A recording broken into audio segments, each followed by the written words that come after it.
เที่ยงขวบเขาบอกว่าบอกผมทุกคนเนาะ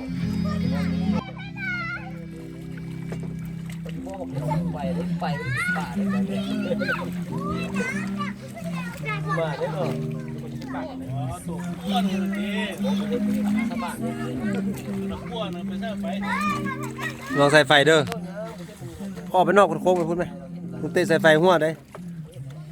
เรื่องหายเรื่องต่างๆ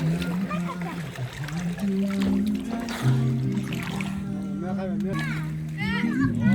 ตั้งมาหมูนี่โอ้ จะมีให้เราลงเงินนี่จะดีแล้วครับ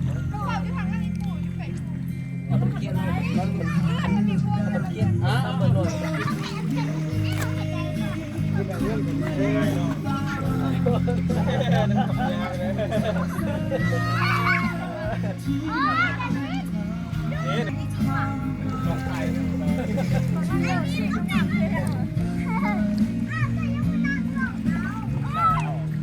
เบม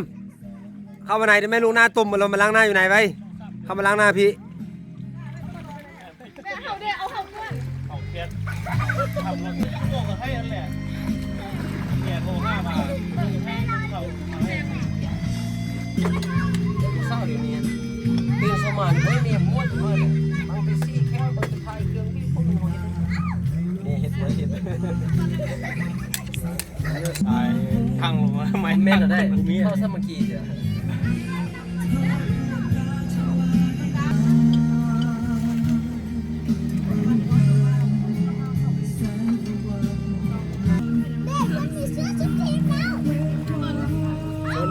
สายไฟได้สอนเด็ก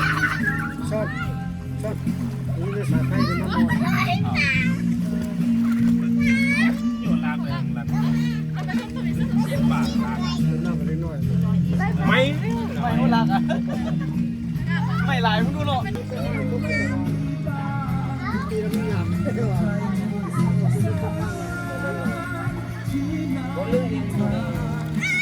เขาว่าเป็นปกตินี่เป็นว่าบางทีร่างแค่นั้นก็เข้าตัว